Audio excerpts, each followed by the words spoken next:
트럼프 대통령 당선과 윤건희의 운명, 다시 보는 무인기 평양 침투 사건. 10월 11일, 북한은 한국이 보낸 무인기가 10월 초 세 차례 평양에 침투했다고 주장하며 사진을 공개했습니다. 그러자 우리 언론들은 일제히 북한이 무인기에 뚫렸다고 보도했습니다. 그런데 뚫렸다라고 표현을 하려면 상대가 아예 침투 사실을 몰랐거나 알았어도 격추하지 못해야 합니다. 예를 들어 북한 무인기가 서울 용산 상공까지 날아와도 이를 격추했다면 서울이 북한 무인기에 뚫렸다라고 표현하지는 않을 것입니다. 이런 기준으로 보면 북한이 무인기에 뚫린 게 아닌 것으로 보입니다. 일단 북한은 무인기가 세 차례 침투했다는 걸 공개했고 사진도 찍었습니다. 즉 무인기가 온 걸 파악하고 있었습니다. 그러나 처음 이틀은 뭔가를 기다렸는지 관찰만 한 것으로 보입니다. 그래서 우리 군이 안심하고 세 번째 무인기를 보낸 것입니다. 북한이 확보한 무인기는 아마 세 번째 보낸 무인기로 보입니다. 북한 국방성 대변인은 10월 18일 무인기를 수거했다고 발표하면서 평양시 서포지구에 추락된 무인기라고 표현하였습니다. 또 10월 28일 무인기를 분석한 결과를 발표할 때도 추락된 적 무인기라고 표현했습니다. 무인기가 고장 등의 이유로 스스로 떨어졌다면 추락한이라고 했을 텐데 추락된 이라는 표현을 쓴 걸 보면 누군가 추락을 시켰다는 것을 짐작할 수 있습니다. 그렇지 않다면 무인기 분석 결과를 발표할 때 추락한 원인도 공개했을 것입니다. 북한이 무인기를 추락시킨 방법은 알 수 없습니다. 2011년 이란이 미국의 최첨단 스텔스 무인기를 납포한 적이 있습니다. 당시 전문가들은 납포 방법을 여러 가지로 추측했습니다. GPS 신호를 교란해 무인기가 자기 위치를 혼동하게 했다는 주장부터 미국 공군 기지를 해킹했다는 주장, 미군이 무인기에 보내는 착륙 신호를 흉내내서 보냈다는 주장까지 다양합니다. 하지만 이란이 공개하지 않는 이상 어떻게 납포했는지는 알 수 없습니다. 북한도 무인기를 추락시킨 방법이 군사 기밀일 것이므로 공개하지 않겠지요. 다만 북한이 공개한 사진에서 무인기가 나무에 걸려 있었고 거의 부서지지 않고 형체가 고스란히 남아있는 것을 토대로 이런저런 방법을 짐작해 볼 뿐입니다.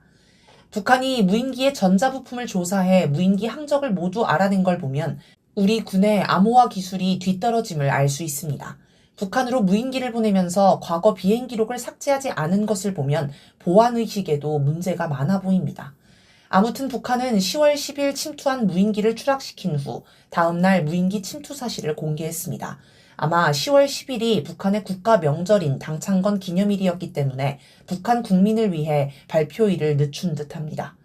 북한은 10월 11일 발표한 외무성 중대 성명에서 계속되는 도발을 감행할 때는 끔찍한 사태에 직면하게 될 것이라고 하였습니다. 다음날 김여정 조선노동당 중앙위 부부장은 대한민국의 무인기가 다시 한번 발견되는 그 순간 끔찍한 참변은 반드시 일어날 것이라고 더 수위를 높여 담화를 발표하였습니다. 13일에는 국방성 대변인이 처참한 괴멸로 이어질 것이라고 경고했습니다. 이런 상황에서 윤건희는 어떤 선택을 할까요? 윤건희의 선택. 지금 윤건희는 최악의 위기에 빠졌습니다. 지지율은 10%대로 떨어졌고 탄핵 찬성 여론도 70%에 육박합니다.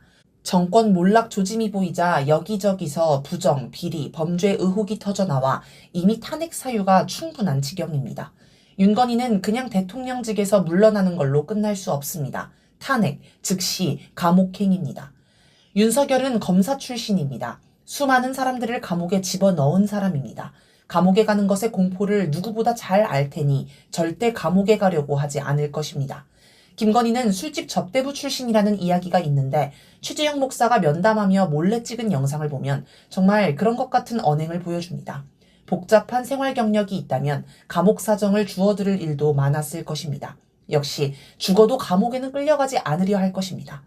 감옥 가는 걸 죽기보다 싫어한다면 지금 윤건희가 선택할 길은 전쟁밖에 없습니다. 젤렌스키 우크라이나 대통령과 처지가 같습니다. 젤렌스키 대통령은 이미 대통령 임기가 끝났지만 계엄령으로 모든 선거를 중단시켰기 때문에 대통령직을 유지하고 있습니다. 이대로 전쟁이 끝나면 젤렌스키 대통령은 물러나는 건 물론 패전의 책임이 있기 때문에 분노한 국민의 손에 어떻게 될지 모릅니다. 그러니 절대 전쟁을 못 끝내고 자국민을 죽음으로 계속 몰아넣고 있는 것입니다. 마찬가지로 윤건희는 국민이야 죽든 말든 전쟁을 통해서라도 대통령직을 유지하고 싶을 것입니다. 그런데 윤건희가 전쟁을 하려면 미국의 입장이 중요합니다. 트럼프의 승리와 윤건희의 운명. 6일 트럼프 후보의 미국 대통령 당선이 확정되었습니다. 그것도 초박빙이라는 예상을 뒤집고 압승했습니다. 대선 전 여론조사나 언론 분석을 보면 초박빙이거나 해리스 민주당 후보가 우세하다는 의견이 다수였습니다. 물론 트럼프 후보를 적대하는 언론과 전문가들이 많다 보니 편향된 보도를 했을 수 있습니다. 그렇다 하더라도 여론조사가 무조건 조작되었다고 볼 수는 없습니다. 미국 대선은 경합주의 결과가 대선 결과를 좌우하는 특징이 있습니다. 그런데 대다수 여론조사는 주요 경합주에서 1%에서 2%의 초박빙을 이루었고, 특히 선거 이틀 전 발표된 뉴욕타임스 시에나대 여론조사 결과는 오차 범위 안에서 해리스 후보가 경합주 7곳 가운데 4곳에서 앞서고 2곳은 무승부, 1곳만 패배하는 것으로 나왔습니다. 그래서인지 트럼프 관련 주가도 며칠 동안 연이어 하락했습니다. 그러나 뚜껑을 열어보니 트럼프 후보는 경합주 7개를 싹쓸이했습니다. 심지어 당선과 무관하게 전국 지지율은 항상 민주당 후보가 앞섰던 관례를 깨고 이번에는 20년 만에 전국 득표율도 트럼프 후보가 3%포인트 이상 크게 앞섰습니다. 대선 직전 여론조사에서 트럼프 대 해리스의 지지율은 동률이었습니다. 심지어 대선 출구조사에서도 해리스 후보는 트럼프 후보를 48% 대 44%로 크게 앞섰습니다. 여론조사 결과가 실제 결과와 다른 것도 이상한데 출구조사 결과까지 뒤집힌 건 더욱 이해할 수 없습니다. 6일자 한겨레 보도에 따르면 미국 여론조사 기업들은 2016년 대선 예측을 크게 틀린 뒤 연구를 거듭했고 조사 방법을 새로 도입했다고 합니다. 그러나 2020년 대선 때도 바이든 후보의 당선은 맞췄지만 구체적인 수치들에서는 크게 틀렸습니다. 이 사안을 조사한 미국 여론조사 연구협회는 오류의 정확한 원인을 파악하기 어렵다라고 결론을 내렸습니다. 여론조사 결과가 실제와 맞지 않고 심지어 출구조사 결과까지 뒤집혔다면 대선이 미국 국민의 뜻대로 진행된 게 아닐 수 있습니다. 즉, 미국 정치를 움직이는 그림자 정부, 이른바 딥스테이트가 트럼프를 당선시킨 것입니다. 흔히 미국의 민주주의 제도를 이상적인 제도, 완벽한 제도로 생각하는데 사실 미국 대선 제도를 보면 납득하기 어려울 정도로 비민주적입니다. 유권자 등록부터 후보 등록, 투표 방식 등의 빈 구석이 많고 주마다 투표 제도가 제각각이라서 도저히 선거를 민심의 반영 절차로 볼 수 없을 지경입니다. 그렇다 보니 누군가 선거에 개입하기도 쉽습니다. 그래서 선거 때마다 부정선거 시비가 붙습니다. 이번에도 트럼프 후보는 선거 전날 필라델피아에 선거 사기가 발생한다는 얘기가 들려온다며 음모론을 제기했습니다. 그러니 그림자 정부가 민심과 무관하게 트럼프를 대통령에 당선시켰다고 해도 충분히 가능성이 있는 얘기입니다. 그렇다면 그림자 정부는 왜 트럼프를 선택했을까요? 트럼프 후보가 내세운 것 중 가장 인상적인 건 자기가 우크라이나 전쟁을 끝내겠다는 공약이었습니다. 심지어 대통령 취임도 필요 없고 당선되면 24시간 이내에 푸틴 대통령과 젤렌스키 대통령에게 연락해 전쟁을 끝내겠다는 것입니다. 이게 그림자 정부가 트럼프를 선택한 핵심적인 이유일 듯합니다. 지금 미국에서 가장 중요하고 절박한 사안이 바로 우크라이나 전쟁과 중동 전쟁입니다. 지금 우크라이나는 전쟁 패배를 넘어 군대가 와해하고 나라 자체가 무너질 판입니다. 이스라엘도 위험합니다.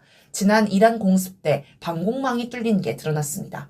이스라엘은 사방이 적이기 때문에 취약점이 드러나는 순간 벌떼 같은 공격에 무너질 수 있습니다. 우크라이나와 이스라엘이 무너지면 두 나라를 결정적으로 지원했던 미국도 위험합니다. 그런데 민주당 정권은 우크라이나와 이스라엘에 엄청난 무기를 대주면서 전쟁을 부추긴 장본인이기 때문에 이제 와서 무기 지원을 끊고 전쟁 중단을 요구하기 어렵습니다. 유럽도 동의하지 않을 것입니다. 이들은 일종의 공범관계로 얽혀 있습니다. 아마 이들은 네가 먼저 전쟁하자고 해놓고 이제 와서 그만하자고? 우리만 죽어나갔는데? 테러 제재에 동참했다가 우리 경제도 박살났는데? 라며 반발할 것입니다. 그래서 트럼프 대통령이 필요합니다. 흔히 트럼프 대통령의 외교를 미치광이 외교라고 부릅니다. 어디로 튈지 몰라 종잡을 수 없는 외교라는 것입니다. 그래서 트럼프 대통령이 말도 안 되는 억지 주장을 해도 저 사람은 원래 저래 라고 다들 치부합니다. 미국의 외교 노선을 뒤집기에 적합한 인물이 바로 트럼프입니다. 아마 트럼프 대통령이 막무가내로 전쟁 지원 중단을 선언하면 우크라이나, 이스라엘, 유럽은 저 미친놈 때문에 더 이상 전쟁 못하게 됐다라고 두 손 들고 나앉을 것입니다. 트럼프 당선이 바로 미국이 우크라이나 전쟁과 중동 전쟁에서 손을 뗄 계기와 명분을 만들어줍니다. 이렇게 보면 트럼프 대통령이 처음 당선됐을 때도 비슷한 면이 있었습니다. 위기에 빠진 미국을 되살리기 위해 한국, 일본, 유럽 등 동맹국을 후려쳐서 강탈하는 역할을 트럼프 대통령이 맡았습니다.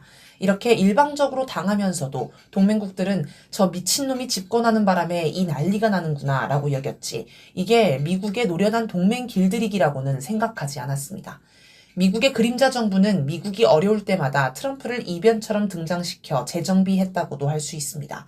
미치광이를 내세워 미국의 심각한 위기를 덮는 역할을 맡기는 것입니다. 이렇게 트럼프가 한번 집권하고 나면 그 다음 정권이 동맹국을 약탈해도 그래도 그때 그 미친놈보다는 낫지라며 동맹국들이 순응하는 효과도 있습니다.